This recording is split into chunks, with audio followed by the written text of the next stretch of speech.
অস্থির পরিস্থিতির মধ্যে রয়েছে বাংলাদেশ। দিকে দিকে হিংসার আগুন জ্বলছে।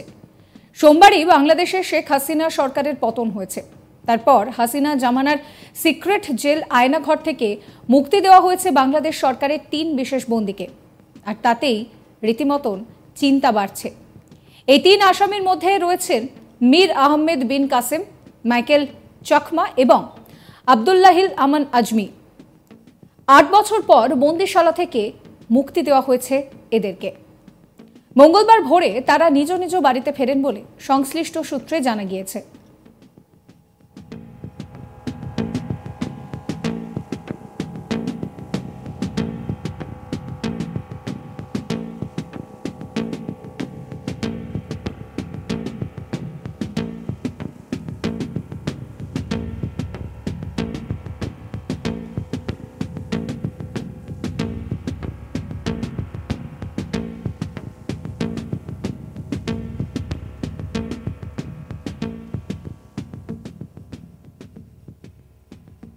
আব্দুল্লাহিল আমান আজমি জামাতের ইসলামী সাবেক আমির প্রয়াত গোলাম আজমের ছেলে। আর আহমদ বিন কাসেমের তারও সঙ্গে কিন্তু বাংলাদেশের সম্পর্ক রয়েছে।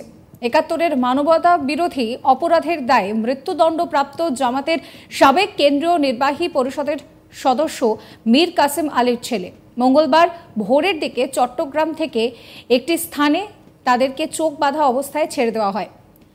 মাইকেল চকমা নিখোঁজ হন ২০১৯ সালের ৯ এপ্রিল। তিনি পার্বত্য চট্টগ্রাম সহ বাংলাদেশের সব জনগণ, কৃষক, শ্রমিক, মেহনতি মানুষের মুক্তির জন্য এবং গণতান্ত্রিক অধিকার আদায়ের জন্য রাজনৈতিকভাবে সক্রিয় ছিলেন। আয়নাঘর থেকে মুক্তি পেয়েছেন ইউনাইটেড পিপলস ডেমোক্রেটিক ফ্রন্টের নেতা মাইকেল চকমা। বুধবার জানা যাচ্ছে যে রাষ্ট্রীয় গুমের শিকার মাইকেল চকমা দীর্ঘ ৫ বছর ৩ মাস পর বন্দি দশা থেকে মুক্তি পেয়েছেন।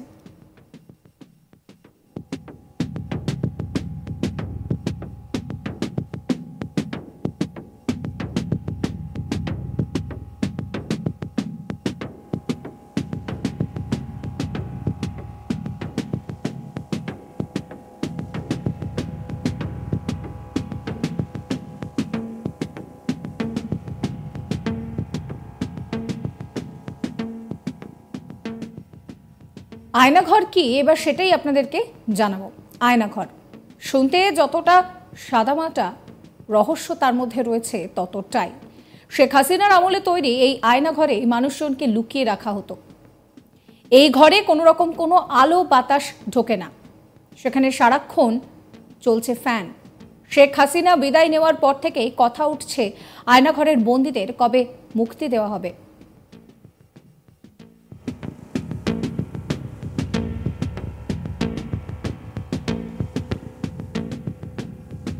কাদের রাখা হতো এই আয়নাঘরে? হাসিনার আমলে বিরোধী দলের বহু নেতাকর্মীরা নিখোঁজ হয়ে গিয়েছেন। তারা কোথায় তার কোনো হদিশ নেই। এমনকি সেনাবাহিনীর লোকজন রয়েছেন এই তালিকায়। আয়নাঘর আসলে গোয়েন্দাদের একটি গোপন বন্দিশালা বা ডিটেনশন ক্যাম্প। বাংলাদেশের মানবাধিকার সংস্থা সূত্রে খবর, ২০০৯ থেকে ২০২১ সাল পর্যন্ত মোট ৬০৫ জনকে রাখা হয়েছিল। এদের অনেকেই বিএনপি সমর্থক। এদের অনেককে জঙ্গি বলে আটক করা হয়। বাংলাদেশের প্রধানমন্ত্রী শেখ হাসিনার ইস্তফার দাবিতে উত্তাল হয় গোটা বাংলাদেশ। আন্দোলনের চাপে পড়ে হাসিনা পদত্যাগ করে ভারতে আশ্রয় নেন। সরকার পড়ে যাওয়ার পরও শান্ত হয়নি বাংলাদেশ। সেখানে নৈরাজ্য চলছে এখনো। বৃহস্পতিবার মোহাম্মদ ইউনূসের নেতৃত্বে বাংলাদেশে অন্তর্বর্তী সরকার গঠিত হবে বলে জানিয়ে দেন দেশের সেনাপ্রধান। মঙ্গলবার দেশের একাধিক জেল ভেঙে পালিয়ে যায় শয়ে শয়ে বন্দী। বিষয়টি জানাজানি হতেই কাশিমপুর কারাগারে মুক্তির দাবিতে কারাগারের ভিতরেই বন্দীদের বিক্ষোভ শুরু হয়।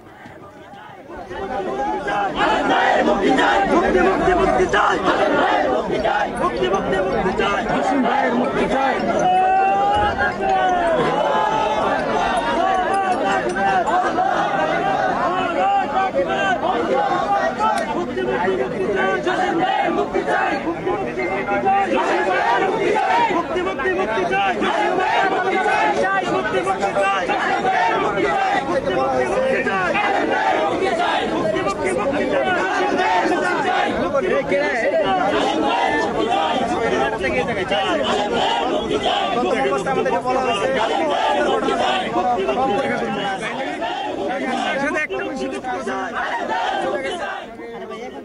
অভিযোগ, বন্দি জঙ্গিরাও বিক্ষোভে সামিল হয়েছিলেন। পরিস্থিতি নিয়ন্ত্রণে আনতে সেনা তলব করলেও কোনো কাজ হয়নি। সেনাবাহিনীর সদস্যরা কাশিমপুরে পৌঁছে পরিস্থিতি সামাল দেওয়ার চেষ্টা করলেও শেষ রক্ষা হয়নি। জেলের ভিতরে বিক্ষোভ চলাকালীন কারাগারের দরজা বাইরে থেকে বন্ধ করে সেখানে বন্দির আত্মীয়রা তারা জড়ো হয়েছিলেন। একটি গুদামে আগুন ধরিয়ে দেওয়া হয়। পরিস্থিতি ক্রমেই হাতের বাইরে চলে যাচ্ছিল। এই অস্থির পরিস্থিতির সুযোগ নিয়ে বন্দিরা কারাগারের গেট ভেঙে পালিয়ে যেতে সক্ষম হয়। কেউ আবার এই মই ব্যবহার করে দেওয়াল টপকে পালিয়ে যান, কেউ আবার দেওয়াল ভেঙে ফেলেন।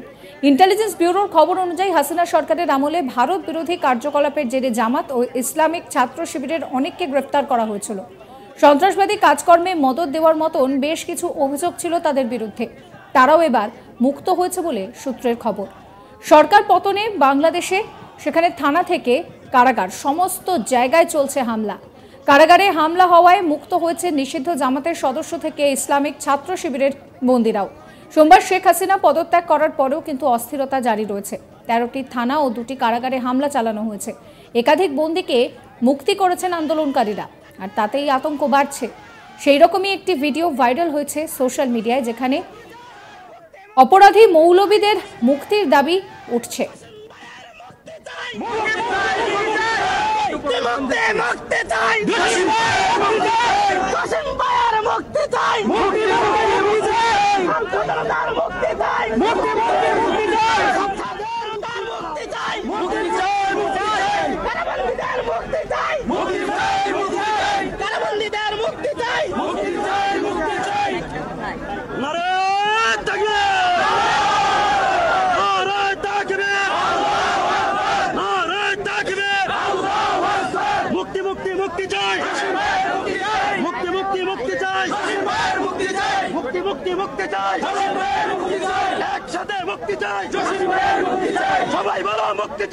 নানা অনিয়ম ও বন্দীদের মারধরের অভিযোগ তুলে মুক্তির দাবিতে কাশিমপুরে সেখানে কিন্তু কারাগারের ভিতরে বন্দীরাও বিক্ষোভ করেছেন, সেই খবরও সামনে এসেছে।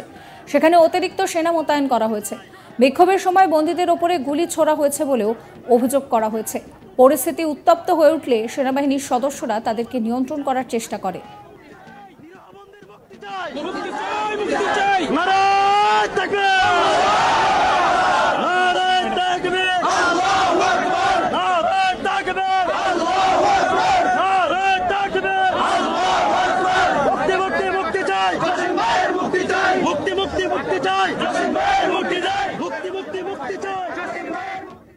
সাবস্ক্রাইব করবেন আজ তাক বাংলার ইউটিউব চ্যানেলকে, ফলো করবেন হোয়াটসঅ্যাপ চ্যানেলও।